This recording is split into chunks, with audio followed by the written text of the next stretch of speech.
Assalamualaikum warahmatullahi wabarakatuh. Eh, Alhamdulillahirobbilalamin. Mari kita buka pembelajaran hari ini dengan bacaan basmalah. Bismillahirrahmanirrahim. Di sini saya akan menjelaskan tentang bab pertama, yaitu keadaan alam dan aktivitas penduduk Indonesia. Sebelum kita membahas lebih jauh, kita harus mengenal dulu yaitu letak wilayah dan pengaruhnya bagi keadaan alam Indonesia. Secara astronomis, letak Indonesia berada pada 95 derajat bujur timur sampai 141 derajat bujur timur dan 6 derajat lintang utara sampai 11 derajat lintang selatan. Dengan letak astronomis tersebut, Indonesia termasuk ke dalam wilayah tropis. Wilayah tropis dibatasi oleh lintang, yaitu antara 23,5 derajat lintang utara dan 23,5 derajat lintang selatan. Selanjutnya, letak geografis Indonesia. Letak geografis Indonesia berada pada di antara benua dan dua samudra, yaitu meliputi di sebelah utara terdapat benua Asia dan benua Australia yang berada di selatan wilayah Indonesia. Sebelah barat ada Samudra Hindia dan Samudra Pasifik di sebelah timur.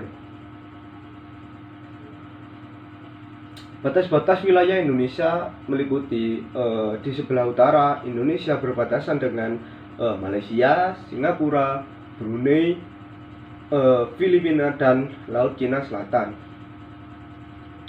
Di sebelah selatan Indonesia berbatasan dengan Samudra Hindia, Timor Leste, dan Australia. Di sebelah barat Indonesia berbatasan dengan Samudra Hindia, dan di sebelah timur Indonesia berbatasan dengan Papua Nugini dan Samudra Pasifik. Letak geografis Indonesia yang sangat strategis menjadi jalur lalu lintas perdagangan dunia antara negara-negara di Asia Timur dengan negara-negara di Eropa, Afrika, Timur Tengah, dan India. Kapal-kapal dagang yang mengangkut berbagai komoditas dari Cina, Jepang, dan negara-negara lainnya melewati Indonesia menuju negara-negara tujuan di Eropa. Letak geografis memberi pengaruh bagi Indonesia, baik secara sosial, ekonomi, maupun budaya, karena menjadi jalur lalu lintas pelayaran dan perdagangan dunia. Bangsa Indonesia telah lama menjalin interaksi sosial dengan bangsa lain. Interaksi sosial melalui perdagangan tersebut kemudian menjadi jalan bagi masuknya berbagai agama ke Indonesia, seperti Islam, Hindu, Buddha, Kristen, dan lain-lain.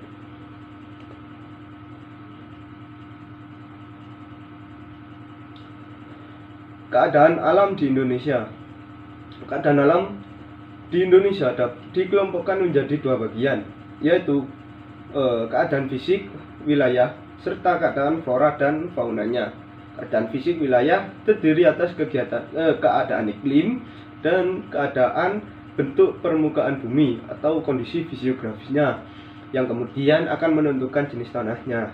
Sementara keadaan flora dan fauna menyangkut jenis, keragaman, dan sebarannya. Yang pertama, keadaan iklim di Indonesia. Letak astronomis Indonesia yang berada di wilayah tropis membuat Indonesia beriklim tropis, yaitu ciri-cirinya suhu udara tinggi sepanjang tahun, yaitu rata-rata antara sekitar 18 derajat sampai 27 derajat Celcius. Ciri-ciri lain dari daerah tropis yaitu lamanya siang dan malam hampir sama, yaitu sekitar 12 jam siang dan sekitar 12 jam malam.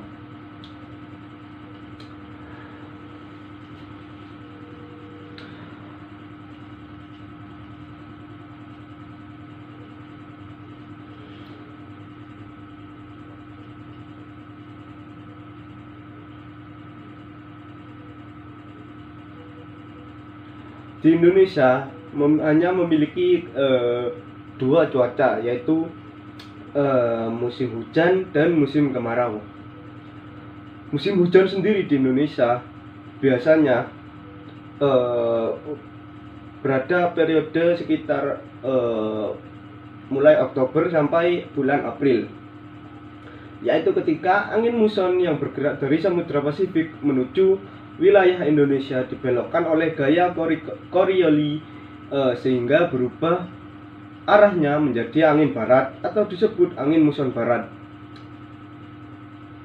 Pada saat bergerak menuju wilayah Indonesia, angin muson dari Samudra Pasifik membawa banyak uap air sehingga diturunkan menjadi hujan di Indonesia. Begitu juga dengan sebaliknya pada musim kemarau, yaitu berlangsung mulai bulan Mei sampai September. Pada saat itu angin muson dari Australia atau disebut dengan angin muson timur bertekanan maksimum bergerak menuju benua Australia yang bertekanan minimum melewati wilayah Indonesia. Karena benua Australia wilayahnya 2/3 adalah merupakan wilayah gurun, maka udara yang bergerak membawa sedikit uap air sehingga terjadi musim kemarau di Indonesia. Yang kedua, bentuk muka bumi dan aktivitas penduduk Indonesia.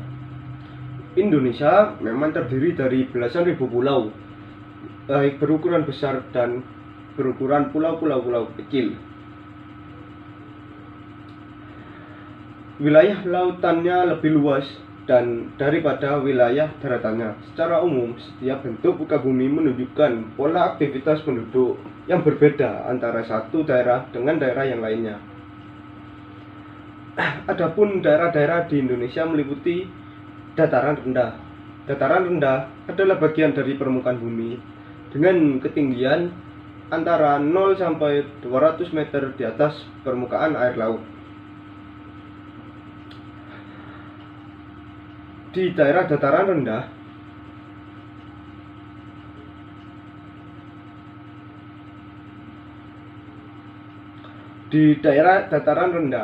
aktivitas yang dominan adalah aktivitas pemukiman dan pertanian.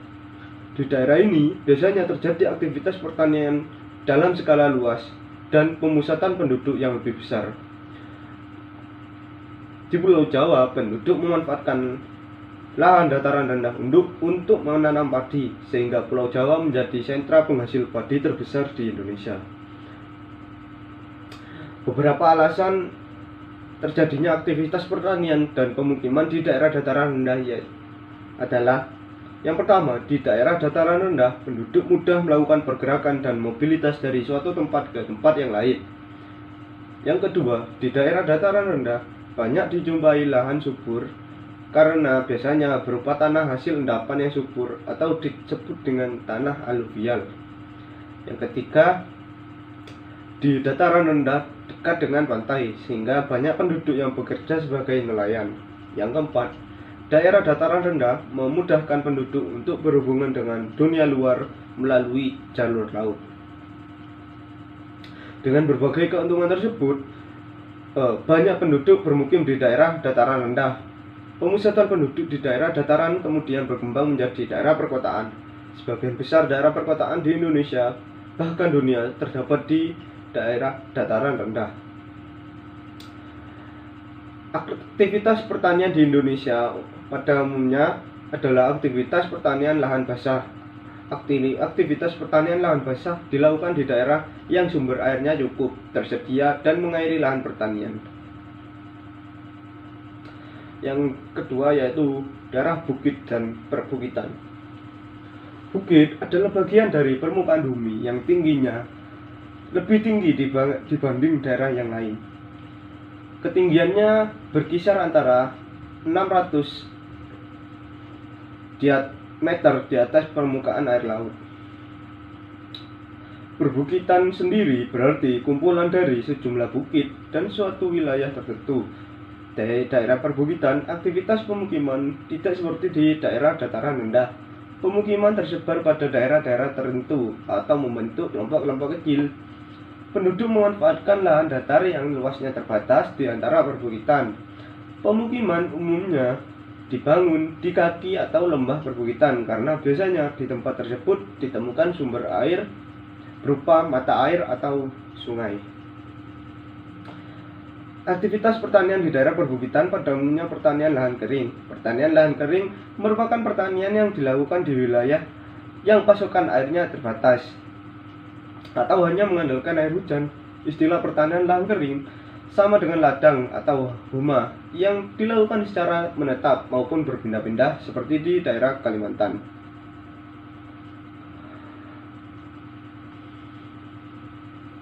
Tanaman yang ditanam umumnya adalah umbi-umbian atau palawija dan tanaman tahunan, kayu atau buah-buahan.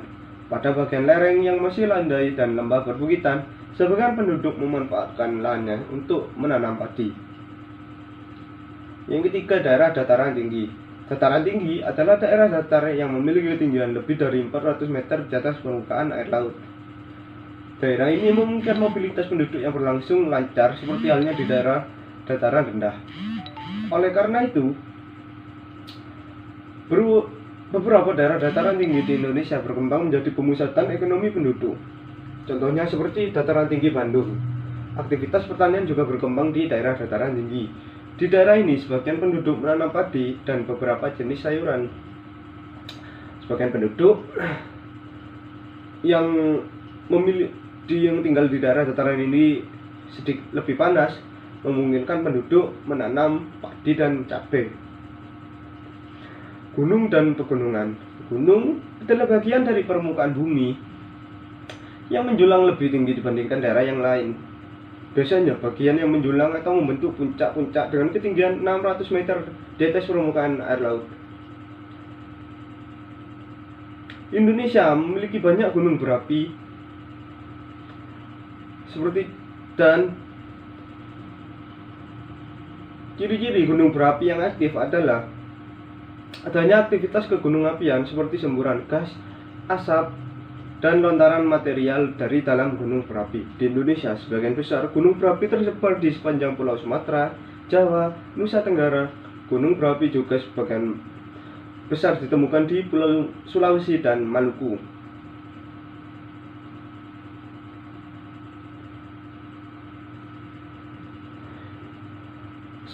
Sebagian keberadaan gunung berapi tidak hanya menimbulkan bencana, tapi juga membawa manfaat bagi wilayah sekitarnya, yaitu material yang dikeluarkan oleh gunung berapi memberikan kesuburan bagi wilayah di sekitarnya. Hal ini jadi salah satu alasan penduduk untuk tinggal di wilayah sekitar gunung berapi, karena lahan tersebut sangat subur untuk kegiatan pertanian.